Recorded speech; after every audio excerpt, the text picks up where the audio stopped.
בראשית ברא אלוהים את השמיים ואת הארץ. Bonjour, nous allons commencer à nouveau donc une lecture de la Torah avec chaque semaine donc la sidra qui correspond et donc évidemment comme à chaque fois Bereshit. Bereshit, le début de la Torah, c'est le début donc d'une histoire dans laquelle nous découvrons le récit de la création du monde, du ciel, de la terre, des animaux, etc. et des êtres humains, le récit de l'homme et de la femme, du jardin d'Éden, le récit également du meurtre de Abel par Caïn, et puis l'histoire va continuer avec ensuite la semaine prochaine le déluge, la tour de Babel et bientôt l'histoire d'Abraham pour enfin, dans le livre de Shemot, nous découvrions le peuple d'Israël et le don de la Torah.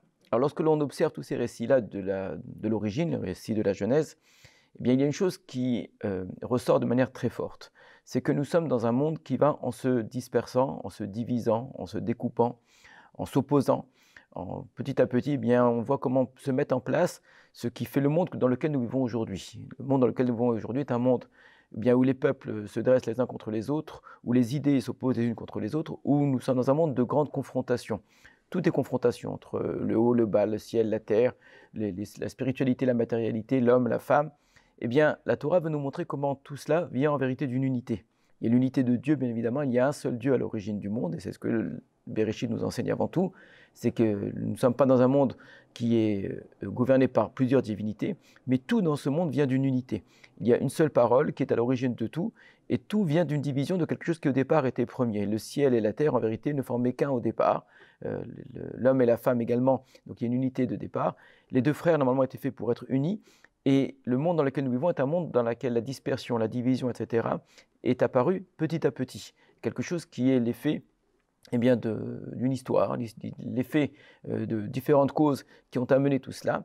Et cette unité première est extrêmement importante. Avant tout parce que pendant très longtemps, pendant les siècles passés, mais également d'une manière peut-être inconsciente encore aujourd'hui, quand nous sommes confrontés à une division, à une opposition, on a tendance à penser que cette opposition est liée à deux entités, à deux êtres, à deux idées radicalement différentes, radicalement opposées, et entre lesquelles il ne peut y avoir aucun lien.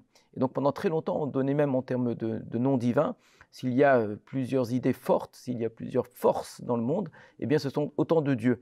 Celui qui a créé le ciel ne peut pas être celui qui a créé la terre. Le Dieu des animaux ne peut pas être le Dieu des hommes. Le Dieu de la paix ne peut pas être le Dieu de la guerre.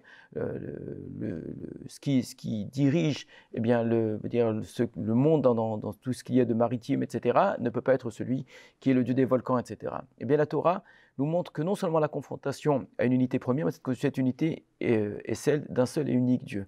Tout vient de ce seul Dieu. Et c'est quelque chose qui est très fort comme idée, parce qu'il est très difficile effectivement de le voir dans le monde dans lequel nous vivons. Ce que cela nous apprend, c'est que si tout a une origine qui est commune, si tout a une origine qui est une, c'est que nécessairement on reviendra un jour ou l'autre à cette unité-là. Et qu'il faut avoir confiance que face à toutes ces oppositions, toutes ces guerres, toutes ces confrontations, eh bien de la même manière que ce sont des épisodes de l'histoire, ce n'est pas l'origine du monde, eh bien ces épisodes un jour ou l'autre prendront fin et cette unité première sera retrouvée.